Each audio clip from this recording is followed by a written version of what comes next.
Hey listeners, welcome back to Align Vitality. I'm Tanya and today we're talking about something that impacts absolutely everything. Your digestion, your energy, your immune system, and even your hormones. And that is your gut health.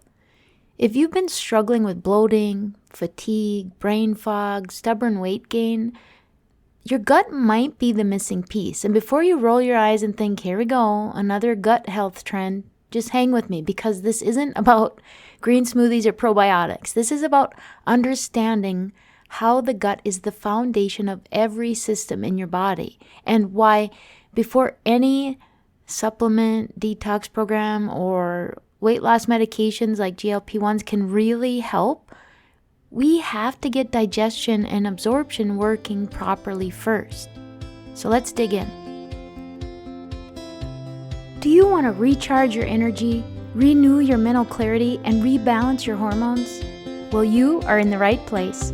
Welcome to Align Vitality, the podcast that offers faith and functional health strategies for high-achieving, health-conscious professional women in midlife.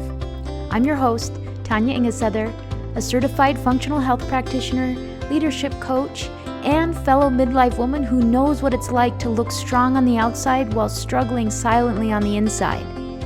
Here, we get real about anxiety, brain fog, belly fat, burnout, and hormone challenges that women face in perimenopause. And more importantly, we talk about the path to healing. Each week, you'll find practical strategies and faith-fueled encouragement to help you restore your God-given energy, peace, and joy. If you're ready to stop pushing through and start thriving in the abundant life you were created for, let's get after it. This is Align Vitality.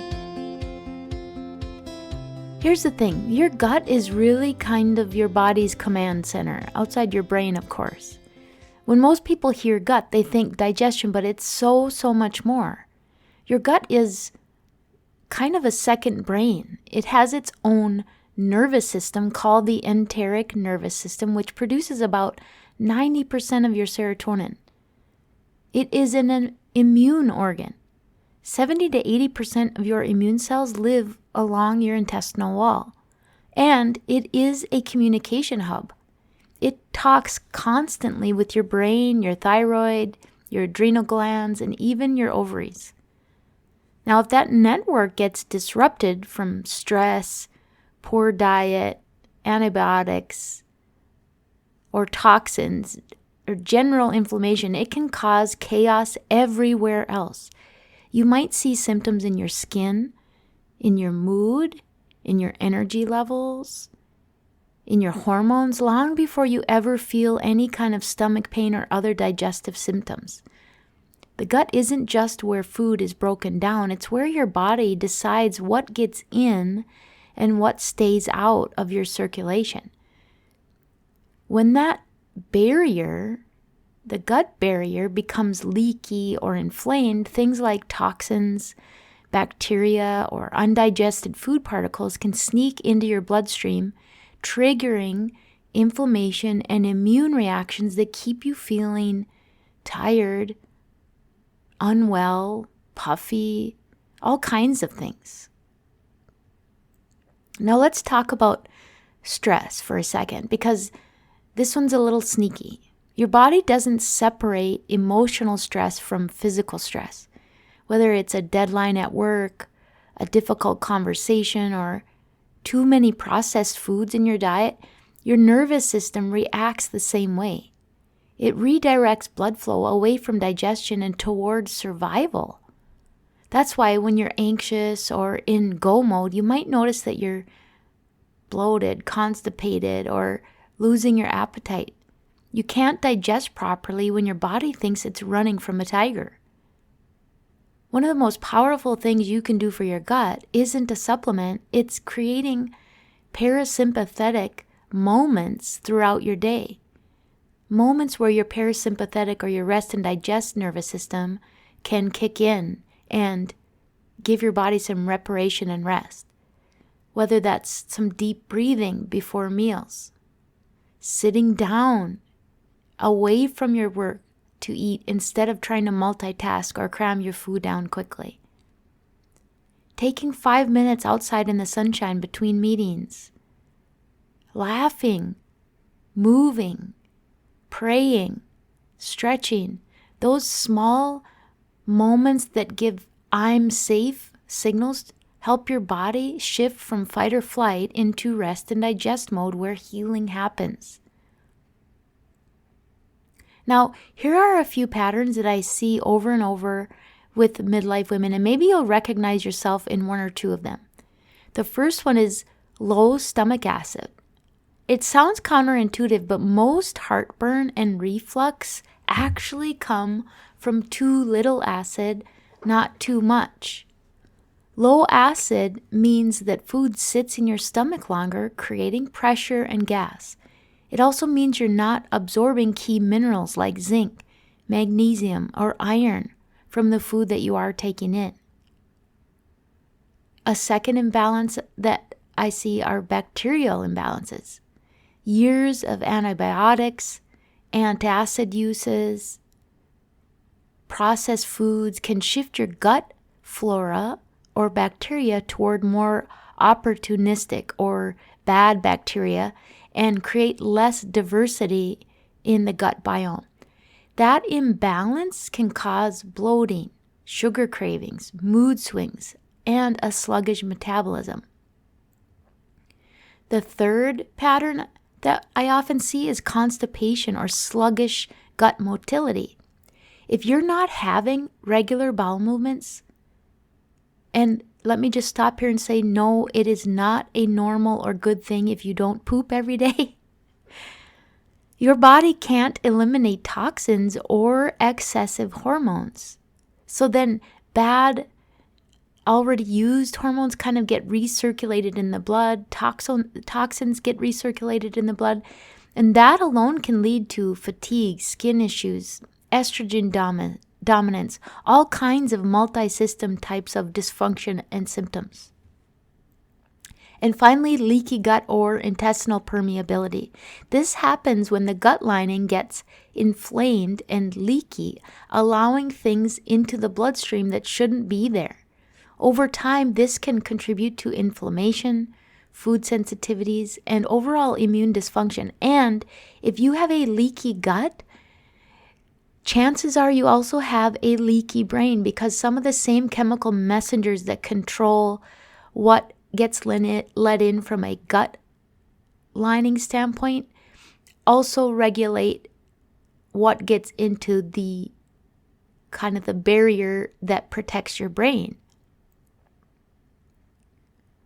So let's connect all of this to what's coming later on the podcast. Medications like GLP-1s, commonly known as GLP-1s, are peptides. I've talked about them like semaglutide, tirzepatide, more commonly known from a brand standpoint are things like Ozempic and Mounjaro. Medications like these, GLP-1s, slow digestion to help control blood sugar and appetite. But if your gut is already sluggish or inflamed or constipated, that can make side effects of those GLP-1 medications even worse. Side effects like nausea or acid reflux or feeling bound up or constipated. Your liver and your gallbladder also work closely with your gut to digest fats and clear toxins. So when that whole system is backed up, your body struggles to eliminate waste, to metabolize hormones, and to regulate blood sugar, the very things that GLP-1s are designed to help with. So instead of seeing gut health as sort of extra credit or something to maybe consider, think of it as the ground floor for every healing protocol that comes later. This is really true in the functional health space. The first thing to tackle in any healing protocol is the gut. And of course, alongside that, sleep. If you aren't sleeping, you aren't healing. But the gut is truly the ground floor for all healing opportunities. So here's where we move from guessing to knowing. You can eat clean, you can take probiotics and still feel stuck if you don't understand what's really happening in your gut. That's where functional lab testing becomes incredibly valuable. Comprehensive stool tests like a GI map can identify bacterial imbalances, yeast overgrowth, parasites, inflammation, and how well you're actually digesting and absorbing nutrients. It's really eye-opening to see what's going on beneath the surface. I've known people who were taking probiotics that were actually worsening their symptoms because they had the wrong type of bacteria dominating their gut.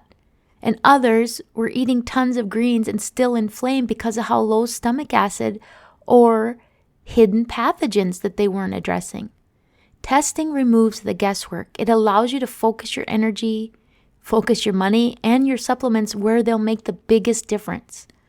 That's the beauty of the functional approach. We don't chase symptoms, we look at data, identifying healing opportunities and creating a plan that's specific to you. Now, you don't have to wait for lab results to start supporting your digestion. There are a few daily habits that you can do to build a stronger foundation no matter what's going on under the surface. First, eat slowly and chew thoroughly.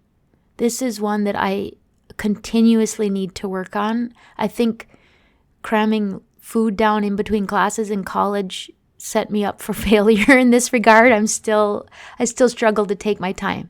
But digestion starts in your mouth. If you inhale your food, your stomach never gets the signal to release enough acid and enzymes.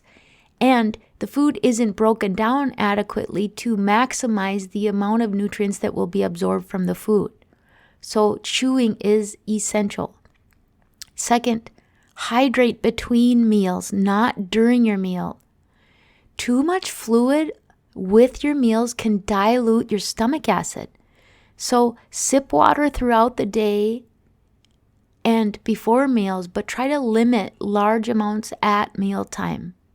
This is really something that most people are unaware of and is counter to really all that we know about mealtime. Meals always come with a beverage and how many refills, right? Anyway, think about it. Number 3, add colorful, fiber-rich foods to your diet. Aim for 25 to 30 grams of fiber each day from fruits, vegetables, chia seeds, legumes. Fiber feeds the good bacteria that support metabolism and immune function. Number 4, now this comes with an exception. The exception to this number 4 is if you have or potentially have an overgrowth of yeast or candida in your gut. And that is to include fermented or prebiotic foods in your diet, like sauerkraut, kefir, kimchi, yogurt, or garlic and onions, if you tolerate them. These help maintain bacterial balance, but they can worsen candida overgrowth or a yeast overgrowth. So if you even suspect you might have candida overgrowth, I would avoid fermented prebiotic foods. Now, some signs that candida might be an issue for you is really strong cravings for sugar, often bloating that just seems to always be a problem. Those are probably the biggest ones. So strong sweet cravings and bloating, even when you're not overeating, can sometimes be a sign of potential candida or yeast overgrowth.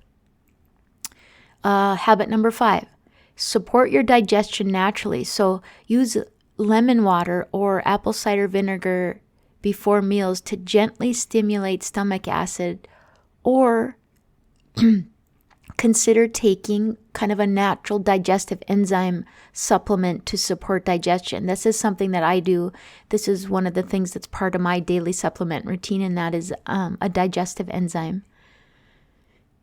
With any supplement, though, you want to be sure that you're using good quality, third-party tested supplements, not just kind of the random off-the-shelf supplement, which a lot of times have a lot of fillers and aren't very high quality. Habit number 6, reduce stress and get sleep. your gut heals at night. If you're sleeping less than 7 hours, your intestinal barrier cannot fully repair. And finally, number 7, move every day. Walking and light exercise helps stimulate intestinal motility. It's one of the best natural detoxes there is. And also, if you question whether your kind of intestinal or general gut motility is restricted, and you've never heard of it, I actually just took a course in visceral manipulation, where we learn about kind of the motility of all of our organs and all of the connections that connect back to really everything in your body, the musculoskeletal system, and how many things can be triggered by restrictions in your intestinal or your visceral motility or mobility. So if you have a therapist that specializes in some of that manual therapy, specifically visceral manipulation, I would encourage you to seek that out and consider some actual hands-on manual therapy to assess and work on your organ motility. It's something I'm really excited about, so the physical therapist in me is excited to learn and try a new set of skills with my hands, and it was pretty amazing to see some of the immediate results even in the class from, restrictions in shoulder motion, kind of ongoing lower extremity or SI joint dysfunction, low back pain, just different symptoms and restrictions that were immediately changed by doing some real gentle visceral manipulation and motility work. So anyway, that's kind of an aside, but it can be a pretty significant adjunctive therapeutic intervention for many health-related issues.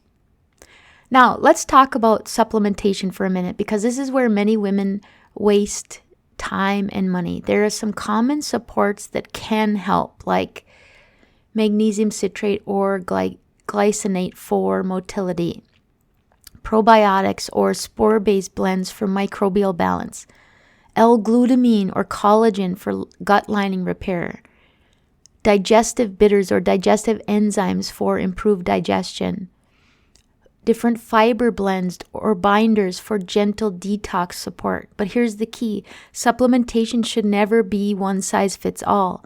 Every woman's gut story is a little bit different. Some need to focus on rebalancing bacteria. Others need to reduce inflammation or heal gut permeability or restore digestive capacity. So really the most effective way to supplement is with intention, guided by your unique history, your unique symptoms, and functional lab data specific to you. So that's why I always recommend working with a functional health coach or practitioner who can interpret your results, your symptoms, and create an individualized step-by-step plan. That way you're not throwing spaghetti or supplements at the wall. You're addressing the real root causes in the right order. Healing your gut isn't especially glamorous, but it is very, very powerful. This is the work that happens before the quote after picture. It's what makes every other effort, from nutrition to hormone therapy to peptides, actually stick and work.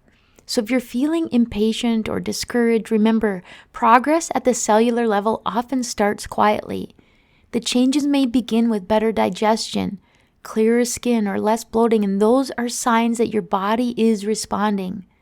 Your job is to give it consistency, not perfection. My friend, your gut health sets the tone for everything else. It's not just about what you eat, it's about what your body can absorb, process, and eliminate. Next week, we're going to build on this with a conversation about your liver and your gallbladder, your body's natural detox and digestion duo, and why supporting them is essential for hormone balance and long-term metabolic health. If this episode helped you see gut health in a new light, please share it with a friend, follow the show, and I would love it and be so grateful if you would leave a quick review. It helps more women find this show and this kind of grounded, realistic health education. And if you're ready to find out what's really going on in your gut through functional lab testing and personalized guidance, visit alignvitalityhealth.com to learn more about how we might work together. Also, if you'd like to book a free discovery call, the link is in the show notes. So I want to thank you for listening today, and remember that healing starts from the inside out, one intentional choice at a time. And also, this episode is for educational purposes only and should not replace medical advice.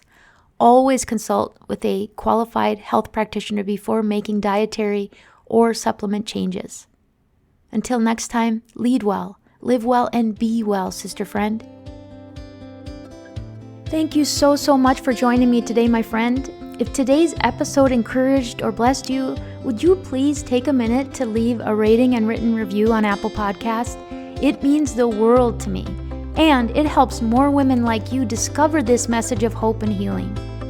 If you're ready to take the next step in your functional health journey, join my interest list at alignvitalityhealth.com. And remember, this podcast is for educational purposes only. It is not intended to be medical advice, nor is it intended to diagnose or treat disease. Please consult your healthcare provider before making changes to your health. Until next time, I'm Tanya Ingesether, reminding you that healing is possible and your best season is still ahead.